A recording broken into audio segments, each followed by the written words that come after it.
درود بر شما، امیدوارم که حال همتون خوب باشه. امروز با تمرین کالر در خدمت شما هستیم. ببینید وقتی که توپ ضرب با زاویه نسبتاً حالا نه خیلی کم زاویهش نه خیلی زیاده، تقریبا 3/4 که من واسه پاکت بخوام بزنم میتونم با D6 یعنی از وسط یه تیپ بالا و دو تیپ بالا D6 یا D7 بزنم، با یک ما کنترل کنم واسه توپ سبز.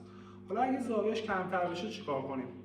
زاویهش کمتر بشه اینجا من با زیر بزنم میره زیر بان، باید با وسط بزنم ولی حالت استان که وقتی میخوره به بان دیگه نیاد این سمتی، یعنی نیاد پشت قهوه ماکس بشه، یه زاویه رو ایجاد کنیم بخوره و اینجوری بیاد.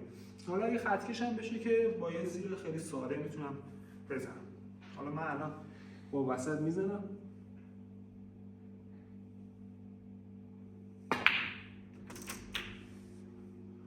خب همینطور که دیدید رایفه وسط و اومدیم واسه توپ سبز.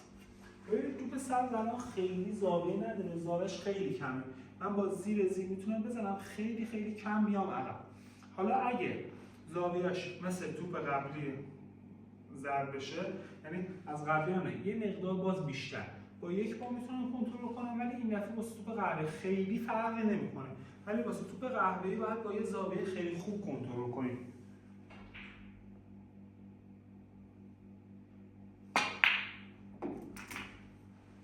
خب همینطور که می‌بینید با یه زاویه خیلی عالی واسه توپ قهوه‌ای کنترل کردیم. اگه زاویهش یک مقدار بیشتر بود میتونستم با وسط بازی کنم، ولی چون زاویه خیلی کمی داره من همینو با زیر میزنم و کنترل میکنم واسه توپ آبی. یه نکته‌ای که هست خیلی خیلی مهمه، قهوه‌ای به آبی کلا کلید رنگ است. خیلی باید دقت کنید که قهوه‌ای رو خیلی خوب بزنید که آبی رو با یه زاویه خیلی مناسب بگیرید که بعدش دیگه صورتی ماشین خیلی راحت میشه.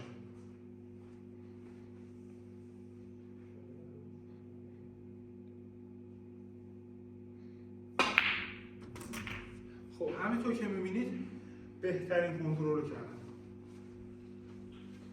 ولی اگه خطکش بشه یا اگه زاویهش بیاد اینور باز یه مقدار متفاوته. اینجا با یه زیر خیلی ساده دیدو میام واسه توپ صورتی و مواظب باشید که صورتیتون زاویهش نره رو اونور، یا خطکش یا زاویهش از این ور واسه که با وسط کنترل کنم.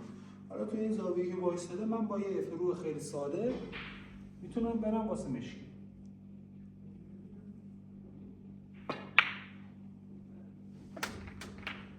حالا برای اینکه این تمرین رو بتونید به صورت رکوردی ثبت کنید، اگه بازیتون خیلی خوبه میتونید الان از 7 به 2 افه بذارید و ببینید چند بار میتونید پشت سر هم میزو جمع کنید.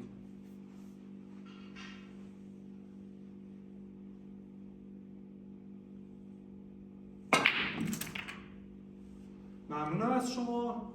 لایک و سابسکرایب فراموش نشه که کلیپ‌های بعدی خیلی خوب تو راهه. مرسی.